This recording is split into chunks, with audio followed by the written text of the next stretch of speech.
Hello everyone and welcome to the debrief after Liverpool have beaten West Ham 1-0 tonight at Anfield. I'm your host Tom Greaves and I'm joined by Theo Squires, who is live at Anfield to get stuck into all the talking points from the match. Theo, what are your initial thoughts following that result and performance? We had to work hard for that at the end, didn't we? Yeah, it wasn't pretty in the second half. Liverpool were lucky at times, but at the same time, Alisson wasn't really tested as much as you'd think. Liverpool played better and lost games, have played better and won games. At the end, I suppose, you just got to be grateful that they held on, that they got the 3 points. Like, we've seen this game a number of times this season, and they've conceded a late goal and thrown it away, or they just dropped points when they shouldn't. Here, they held strong, and they got the win. They were the best side for that first half. Darwin Nunez on another day gets 2 or 3. He's unfortunate not to at least get 2. Then the penalty happens. Brilliant save from Alisson to deny Jared Bowen. In the second half, I think the conditions didn't help, but it was just end-to-end, nitty-gritty. Wasn't a pretty one to watch. Liverpool were a little bit wasteful when they did get chances. They needed a fortuitous save from Alisson with a little help from James Milner at the end to make sure they got the win. But that's all that matters, isn't it? They got the win. We know how unfortunate they've been so far this season with injuries and everything. The results haven't gone this way, but this has got them right back into top 6, top 7 contention. They're within touch and distance now of the teams they'll be fighting for 4th spot. That's all you can ask at the end of the day. Yeah, I just want to touch on the goal scorer, actually.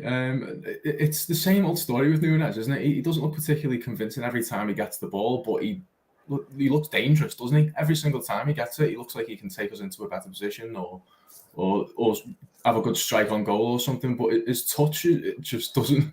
It's a strange situation, isn't it? Because sometimes his touch just isn't on it, but he always seems to be whenever and whatever he does with the ball. Yeah, he's an agent of chaos, isn't he? Like, wherever you throw him in, you know something's going to happen. You just don't have a clue what's going to happen. It's like an upgrade on Origi. Like, you throw him on and you think he might nick you a goal or he might be anonymous. Well, Nunez will never be anonymous. He's always going to make something happen. But as you say, that sometimes there are bizarre decisions, like we saw against Man City when he could have threaded Salah through. When he's one-on-one, he just always seems to just kick it as hard as he can straight at the keeper. I'm not sure if there's a magnet in the ball or something. Every single time he just hits the keeper. But there is a player in there. Like, he works so hard. He runs the wings so well. He was pressing hard to stop West Ham getting the ball out. It's a brilliant run for him for his goal, getting across his man and just that glance and header into the far corner from Tsimikas' cross.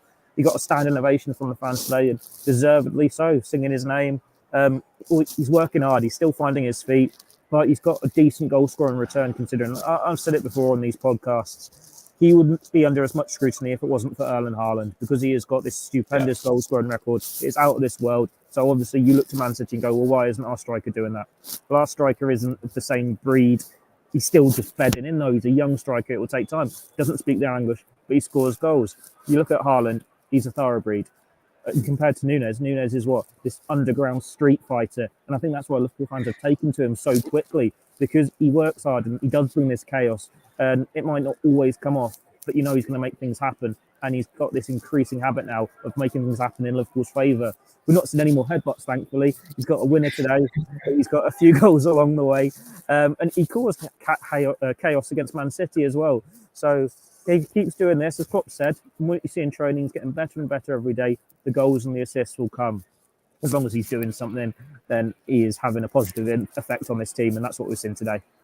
I think the fans are taking to him so much because you can just see how much it means to him and how much he does enjoy it when he scores. His face today when he put it in and he was sliding in front of the main stand on the Annie Road, and he looks so happy to be where he is, and like all the fans just want to see him kick on. And I mean, the manager did bring him off on around 60 minutes odd, which personally, I just want to get your opinion on that substitution, because he made the triple substitution. He brought Carvalho, Nunez and Thiago off. And I personally, in my opinion, thought that all of those substitutions, all of them players who he took off actually had a pretty good game.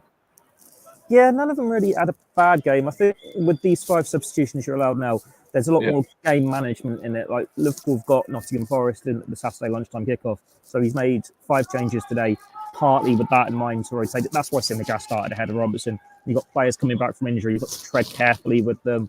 And it's just about protecting legs. That's why I would have taken Thiago, for example, because we know how good he is and you need to protect him. You'd much rather get an hour out of him every week then playing him for 90 minutes, 2 games, then losing him for 3 months. It's just about that added game management to it. But those changes didn't help Liverpool's rhythm at all. Like Thiago, whilst not every pass came off, he was dictating play in the middle of the park. Liverpool also looked so much more of a threat with Nunez in attack, and Carvalho, I think he started a little bit slowly, but he grew in confidence as the game wore on. He was getting on the ball more and more, cutting inside more as he adjusted to that role better. And when you look at who's come on, they didn't do badly, but they didn't make as much of an impact as the players they were replacing. Curtis Jones, you can understand it. It's his first Premier League appearance of the season. It's a newish role for him. We've seen it do him a couple of times in the academy. Thankfully, he's got that experience because he might well need to play that role a few times in the next couple of months with Diaz and Jota out. But Fabinho, it's just not happened for him this season. Like you think, you throw him on to grab a hold of the midfield to see this game out, and it just saw West Ham creating chance after chance after chance. Not saying that it's fault, but you want him to make more of an impact there. And Harvey Elliott is more of an attacking change.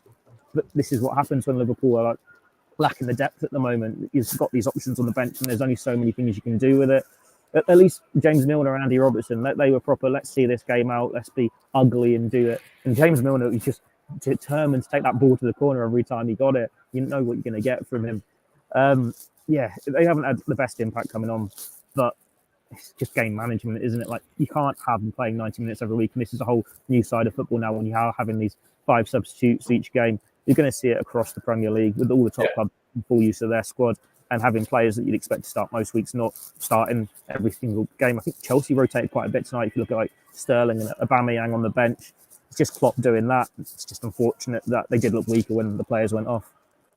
Yeah, and you saw that with Kostas Tsimikas starting as well. I think obviously he wants to kind of ease Andy Robertson back into playing all the time. And when I first saw Tsimikas' name on the team sheet, I was slightly surprised, but then I just thought, as you say, it is you've just got to watch what he's doing, who he's playing, because the games are coming thick and fast now for the next couple of weeks up until we do break for the World Cup. But I believe we have 4 or 5 Premier League games left until then. Just one game at a time, mate. We're not looking that far ahead.